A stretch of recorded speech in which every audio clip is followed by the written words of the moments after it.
One of the things I like doing the most is just exposing the hypocrisy or the ignorance and the bigotry of conservatives. And usually I wouldn't bring up someone like Tomi Lahren, but I want to bring her up because of a tweet that she sent out last night. More specifically, not because of what she said, but the reality of the hypocrisy that that she exists in regularly. On Twitter, this is what she had to say, quote, "We owe illegals nothing, not housing, not health care, not education, nothing." Now, before I get to the response from a candidate for a House seat in Virginia by the name of Qasim Rashid, I want to point out the overwhelming, just the lies and the deception that is placed around quote unquote illegals coming to the country, which is a term that they use specifically to make to make them seem. It's called the otherification, to make people afraid of them. They're illegals, right? But what Tommy's trying to convey here is that the same tired conservative talking point that illegals, quote unquote illegals for people listening on the radio, are taking from our society. In reality, there's a study that shows that undocumented workers, which in many cases, this is who they're referring to. These are workers who come to this country. They actually work, they actually pay taxes, and they are a net benefit to our economy. The Institute on Taxation and Economic Policy found that undocumented immigrants contribute significantly to state and local taxes, collectively paying an estimated $11.64 billion a year. They went on to say that undocumented immigrants nationwide pay on average an estimated 8% of their incomes in state and local taxes, as opposed to the top 1% of taxpayers who pay an average of just 5.4%. So yes, you read that right. You heard that correctly.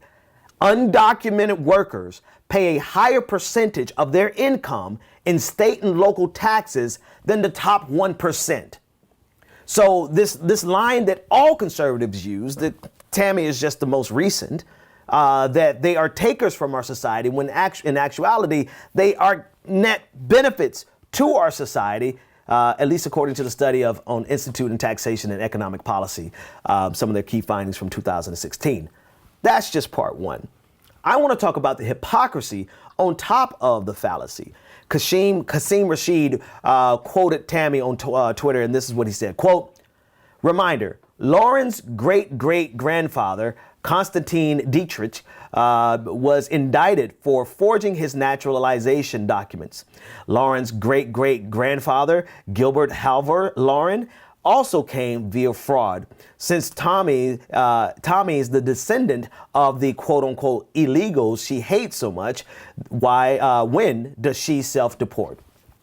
Okay, the last part was cute, but the important thing here is the level of hypocrisy that comes from conservatives with regards to immigration policy in general. Setting aside the derogatory term of illegals, in fact, so many Republicans, conservatives, white Americans simply walk through Ellis Island, right?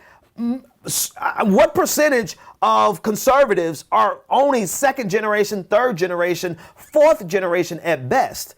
Right. So many of them came through at a time when our immigration policies were genuinely what you see on the Statue of Liberty. Give us you're tired, you're weary. They benefited from these loose immigration policies of America's history. But once they started seeing the browning of America, which is not my phrase, I didn't coin it. I remember it most from Bill O'Reilly when he was speaking to, matter of fact, I guess we have to play that clip. Pat, drop that clip right about now. But do you understand what the New York Times wants and the far left want? They want to break down the white Christian male power structure of which you're a part, and so am I. And they want to bring in millions of foreign nationals to basically break down the structure that we have. And so he's speaking to the quote unquote browning of America.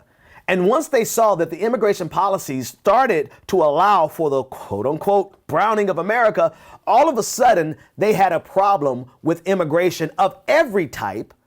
But they also had a problem specifically with undocumented workers for which many of the corporations in this country benefit. So the hypocrisy, there's so many layers of hypocrisy here.